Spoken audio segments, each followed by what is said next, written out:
My son told me not to walk him down the aisle at his wedding.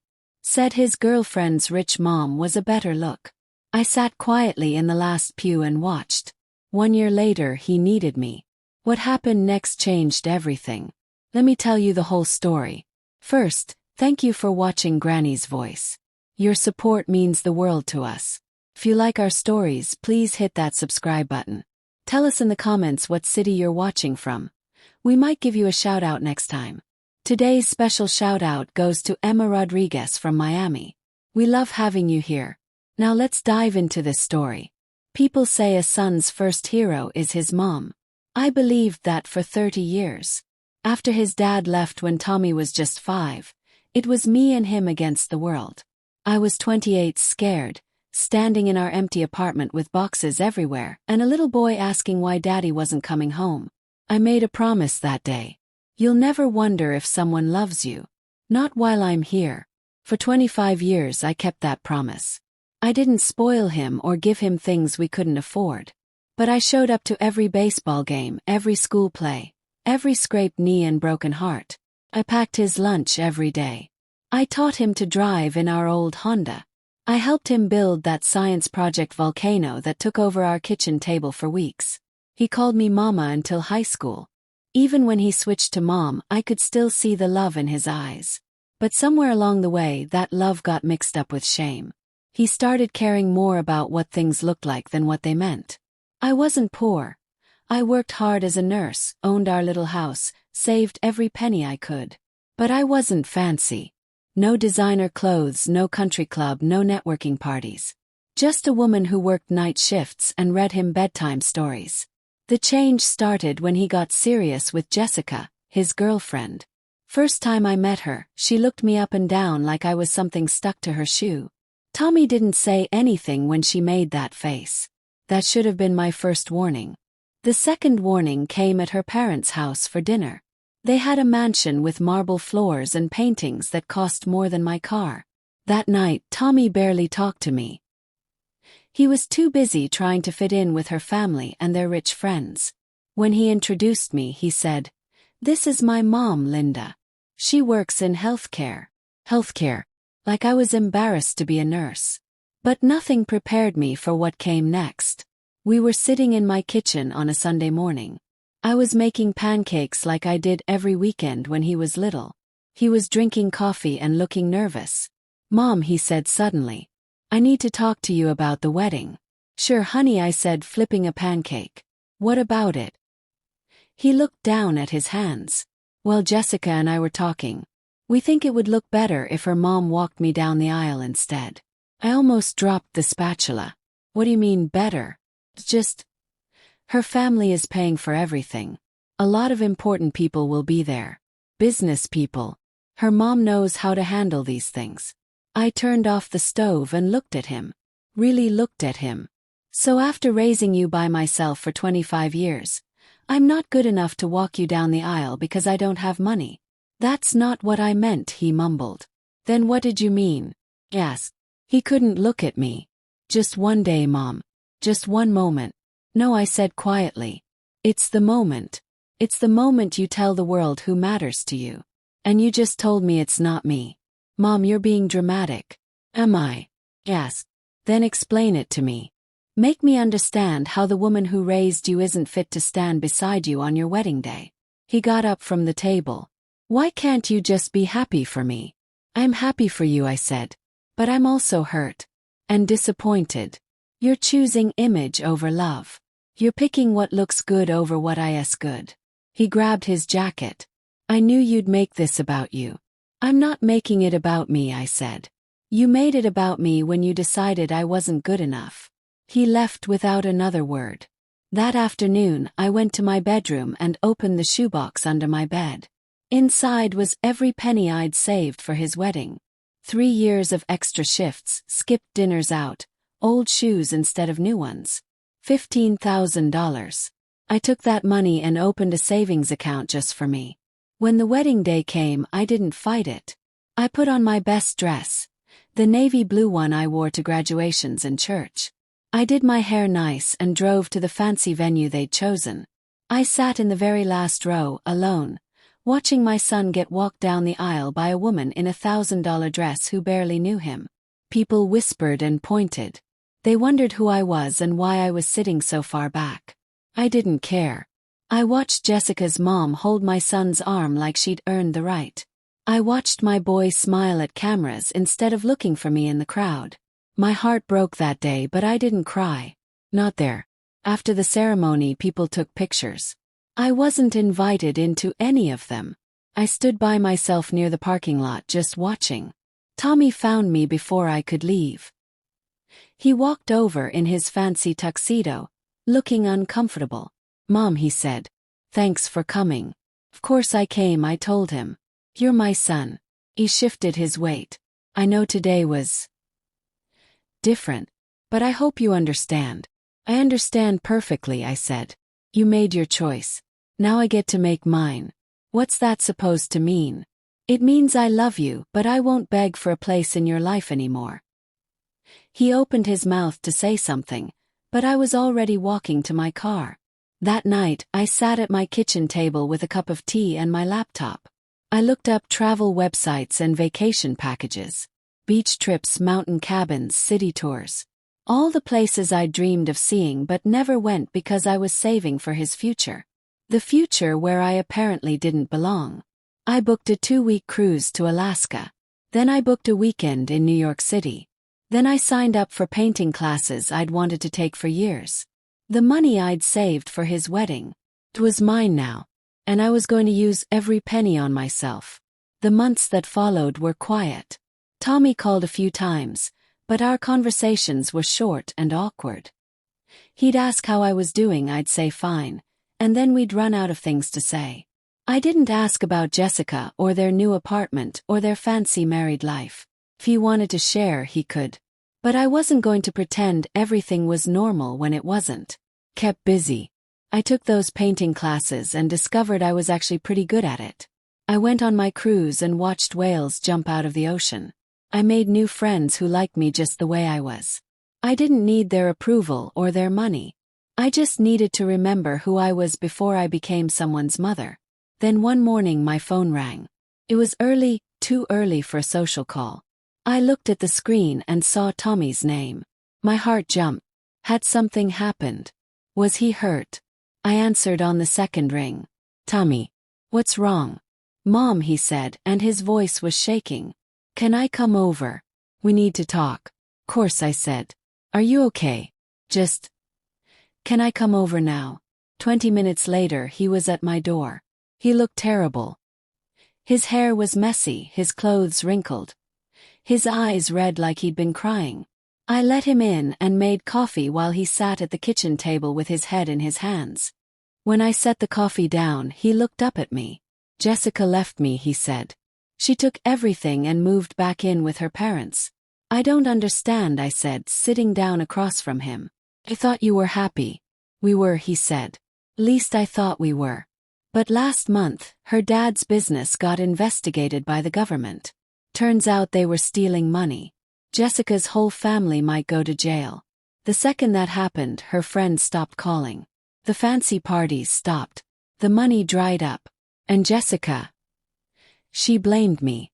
She said I wasn't successful enough to take care of her without her family's help. She said I was just a disappointment.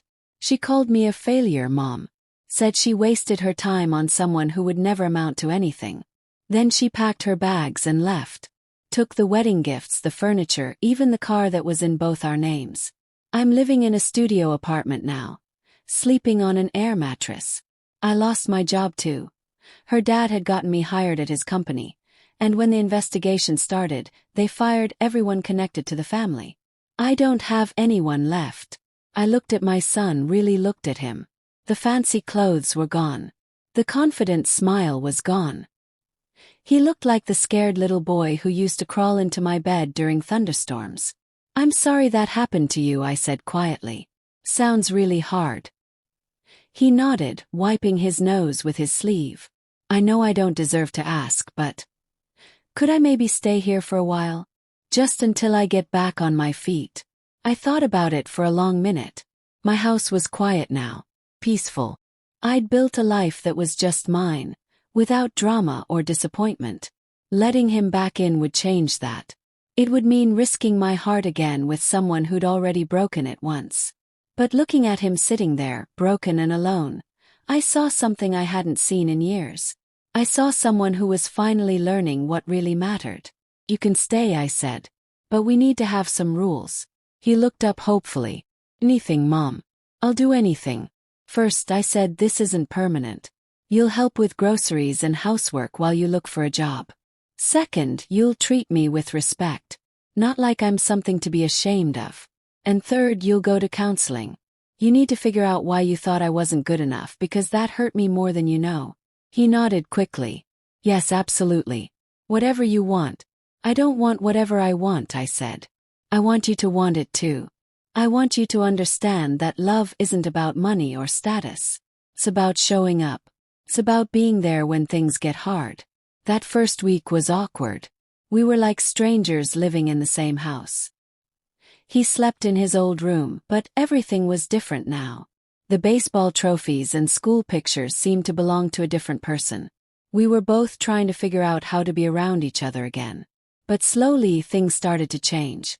He got a job at a hardware store. Not glamorous but honest work. He helped me paint the kitchen and fix the leaky faucet I'd been ignoring for months. We started eating dinner together again, something we hadn't done in years. One evening, we were washing dishes together when he said something that surprised me. "You know what I missed most about home?" I looked at him. "What?" "Your pancakes," he said with a small smile. "Jessica never wanted to eat breakfast together. Said it was too many carbs or something. But I remembered how we used to sit at this table every Sunday morning, and you'd make shapes with the pancakes. Hearts and stars, and once you tried to make a dinosaur." I laughed despite myself. "That dinosaur looked more like a blob." "It was perfect," he said quietly. "Everything about those mornings was perfect. And I didn't appreciate it then." The counseling helped. He started talking about how he'd felt embarrassed of our simple life when he saw what Jessica's family had. How he'd convinced himself that having more money would make him more worthy of love. How he'd been so focused on impressing people who didn't really care about him that he'd hurt the one person who did. It wasn't easy to hear, but it was necessary. We both had to face the truth about what had happened and why. I had to admit that I'd been angry. Not just hurt, but truly angry. And he had to admit that he'd been ashamed of me. Those were hard conversations, but they were honest ones. 3 months after he moved back in, Tommy came home from work with a strange look on his face. He sat down at the kitchen table and pulled out his phone. "Mom," he said, "I need to show you something." He opened up social media and showed me Jessica's profile. She was posting pictures from some tropical vacation with a new guy. Designer clothes, expensive restaurants, the same kind of show-off posts she'd always made. But in the comments, people were asking where she got the money for the trip. Someone had posted an article about her dad's trial. Her whole family's assets had been frozen by the government. The vacation photos were fake, borrowed clothes. Restaurant photos from the internet. "She's pretending," Tommy said quietly. "Even now, she's still pretending." He put his phone away and looked at me. I could have been doing that too. Living a fake life, pretending to be someone I'm not, all to impress people who don't matter. I almost threw away the only real thing I had. I reached across the table and took his hand. "But you didn't," I said. "You came home." That took courage. He squeezed my hand. "I'm sorry, Mom. For all of it. For being ashamed of you, for choosing appearances over love, for hurting you.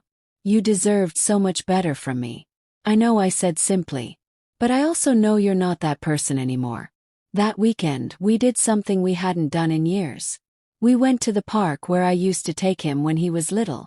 The same park where he'd learned to ride his bike and where we'd fed the ducks every Saturday morning. We sat on our old bench and watched families play together. Kids running around while their parents cheered them on. It reminded me of simpler times, when all Tommy needed was a push on the swing and a hug when he fell down. "I've been thinking," he said as we watched the sunset. "About what?" "About the wedding. About that day." He took a deep breath. "I wish I could do it over. I wish I had asked you to walk me down the aisle like I should have." I looked at him sideways. But you can't do it over. That's the thing about choices. They're permanent. I know, he said. But if I ever get married again, if I ever find someone who loves me for who I really am, not what I can pretend to be, would you walk me down the aisle then? Smiled. In my old dress from the discount store? In your beautiful old dress, he said firmly. And I'd be proud to have you there. Not because you look like everyone else, but because you're my mom. Because you're the person who taught me right from wrong, even when I forgot the lessons for a while. 6 months later, Tommy moved into his own apartment. Not a fancy place, just a simple one-bedroom near his job. He'd saved enough money for a deposit and first month's rent. I helped him move in, brought him some dishes and towels and a plant for his windowsill. It wasn't much, but it was his. Earned honestly, with no one's help but his own hard work. The night after he moved out, I sat in my quiet house and realized something. I wasn't lonely. I wasn't sad. I was proud. Proud of him for learning to stand on his own feet. Proud of myself for holding firm when it mattered. Sometimes the best gift you can give someone is the chance to find their way back to who they're supposed to be. These days, Tommy calls me every Sunday morning. Not because he needs anything, but because he wants to talk. He tells me about his job, his new friends, the woman he's been dating who works at the library. She sounds nice, kind and smart and real. The kind of person who would love him for who he is, not what he has. He asks about my painting classes and my book club and my plans for the weekend. We're building something new together. Not the same relationship we had when he was a child, but something better. Something based on mutual respect and honest love. Last month, he brought his girlfriend Sarah to meet me. She was nervous, fidgeting with her purse strap and asking if she could help with anything. I made my famous spaghetti and meatballs. Nothing fancy, just comfort food made with love. We sat around my little kitchen table, the same one where Tommy used to do his homework while I cooked dinner after work. Sarah asked about the paintings on my walls, the ones I'd done in my art classes. She genuinely seemed interested, asking about techniques and colors and inspiration. Tommy watched us talk with a smile on his face. Not the fake smile he used to wear at Jessica's fancy parties, but a real one. After dinner, Sarah insisted on helping with the dishes while Tommy went outside to take a work call. As we washed and dried together, she said something that surprised me. Tommy talks about you all the time. About how strong you are, how you raised him by yourself, how you never gave up on him even when he made mistakes. He's really proud of you. I looked at her, this sweet girl with flour on her apron from helping me make dessert. That means a lot, I said. He went through a phase where he wasn't so proud. She nodded. He told me about the wedding. About how he hurt you. He regrets it every day. But he said it taught him what really matters. That having someone who loves you unconditionally is worth more than all the money in the world. When they left that night, Tommy hugged me tight at the door. Thank you, Mom, he whispered. For what? For not giving up on me. For letting me come home when I had nowhere else to go. For teaching me that real love doesn't depend on how much money you have or what other people think. For being exactly who you are and never apologizing for it. I hugged him back, breathing in the familiar smell of his cologne mixed with the scent of home. That's what moms do, I said. We love you through the mess until you find your way back to yourself. And I meant it. Every word. 3 weeks ago, Tommy called me on a Tuesday evening. He sounded excited, like he had good news to share. Mom, he said, I have something to ask you. Sarah and I are talking about getting engaged. Nothing's happened yet, but when it does, when we plan the wedding, would you walk me down the aisle? My heart swelled up with so much happiness I thought it might burst. Course I would, I said. I would be honored. Good, he said, and I could hear the smile in his voice. Because I can't imagine anyone else doing it. You're the one who made me who I am. The good parts, anyway. You deserve to be right there beside me when I start the next chapter of my life. This time will be different, I know it will. This time, when I walk him down the aisle, it won't be about what looks good to other people. It won't be about impressing anyone or putting on a show. It will be about a son honoring his mother and a mother celebrating her son's happiness. It will be about love in its purest form, the kind that forgives, the kind that endures, the kind that says, "I'll be here no matter what." And when people ask who I am, Tommy won't say, "She works in healthcare." He'll say, "This is my mom, Linda. She's the strongest woman I know, and I'm lucky she raised me." Looking back now, I'm grateful for that painful day at his first wedding. Not because I enjoyed being hurt, but because it taught us both something important. It taught Tommy that real love can't be bought or traded or upgraded. And it taught me that sometimes you have to let people walk away from you so they can find their way back. Sometimes the most loving thing you can do is hold your ground and wait for them to realize what they've lost. Sometimes standing firm in your worth is the greatest gift you can give someone, even if they don't appreciate it right away. The money I saved for his first wedding. I spent every penny on myself, and I don't regret it for a second. I took that cruise to Alaska and saw glaciers that had been there for thousands of years. I went to New York and saw Broadway shows and ate pizza from street vendors. I took painting classes and discovered I had talent I never knew existed. I learned that I was more than just someone's mother. I was a whole person with dreams and interests and value all on my own. When you stop waiting for other people to validate your worth, you start to see yourself clearly for the first time. Now when people ask me about that time when Tommy chose someone else to walk him down the aisle, I don't feel bitter anymore. Feel proud. Proud that I stood up for myself. Proud that I didn't beg or plead or compromise my dignity. Proud that I showed him what self-respect looks like. And mostly I feel proud of him. For having the courage to admit he was wrong. For doing the hard work to understand why he made that choice. For choosing love over appearances in the end. For becoming the man I always knew he could be. These days, our relationship is stronger than it's ever been. Not because we pretend the hurt never happened, but because we work through it together. We talk about hard things now. We're honest about our feelings. We don't just love each other, we like each other. We choose to spend time together not out of obligation, but because we genuinely enjoy each other's company. That's something money can't buy and status can't fake. That's real love, the kind that lasts through everything life throws at you. Last Sunday, Tommy came over for our usual pancake breakfast. But this time he brought Sarah with him. As I mixed the batter, he told her stories about our Sunday morning tradition. How I used to make pancakes in different shapes. How we'd read the funny papers together. How those quiet mornings were his favorite part of the whole week. Sarah listened with genuine interest, asking questions and laughing at his stories. When I set down a plate of heart-shaped pancakes in front of her, she smiled like I'd given her something precious. "These are perfect," she said. "I can see why Tommy loves them so much." After breakfast, as we all sat around the table drinking coffee and talking about their plans for the week, I looked at Tommy and saw something I hadn't seen in years. I saw contentment. Not the fake happiness he'd tried to project when he was with Jessica, but real peace. The kind that comes from being accepted exactly as you are. The kind that comes from loving someone who loves you back without conditions or requirements. The kind that comes from knowing you're home.